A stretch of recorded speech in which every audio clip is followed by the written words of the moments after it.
Que ça un chose, grand court, trou dans le milieu. La réponse, le nombril. Dashrata fit donner à ses 4 fils l'éducation que doivent recevoir les princes royaux. Rama devint le meilleur archer du royaume. Il avait toute l'affection de son père, mais il avait aussi toute l'affection de son peuple. Les 2 frères, Rama et Lakshmana, montrèrent vite un grand attachement l'un pour l'autre et devinrent inséparables. Il en fut de même pour Bharata et Stratugna. Un jour, le roi Dashrana reçut la visite inattendue du sage Vishvamitra. Vishvamitra, dont le nom signifie l'ami de tous, était considéré comme le plus puissant des sages, les rishis. Toutefois, malgré son nom, il inspirait la crainte. Vishvamitra avait atteint la sainteté après s'être imposé de terribles austérités. En utilisant les fabuleux pouvoirs qu'il avait acquis, il avait tenté de susciter un univers parallèle et rival à celui de Brahma.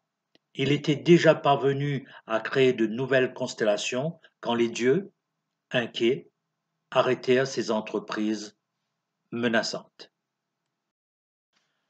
Le roi Dashrana reçut Vishvamitra avec les plus grands honneurs. Il se prosterna devant lui et dit en touchant ses pieds, « Je suis béni parmi tous les hommes. Ce sont les mérites que j'ai reçus de mes ancêtres qui me valent votre visite.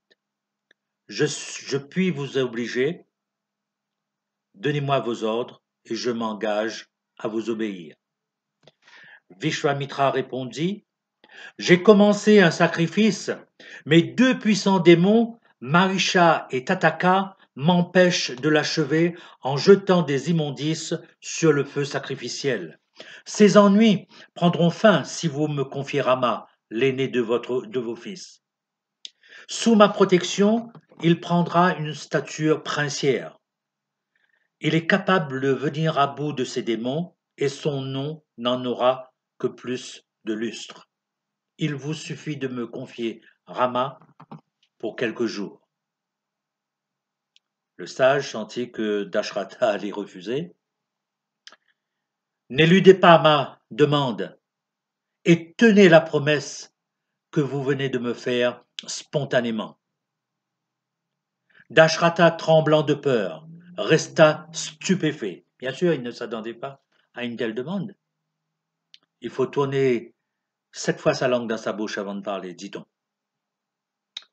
Il essaya de refuser, mais Vishvamitra lui dit, « Envoyez Rama accompagné de son frère Lakshmana, n'ayez aucune crainte. Sous ma garde, les démons ne pourront leur causer aucun dommage. » Après avoir écouté les arguments énoncés par Vishvamitra, Dashrata consentit à laisser partir Rama et Lakshmana après leur avoir accordé toute sa bénédiction. Que ça une chose, moins les 2 bouts, l'y allonge. Mi allonge, l'y 2 bouts. Je suis debout, il s'allonge, je m'allonge, il se met debout.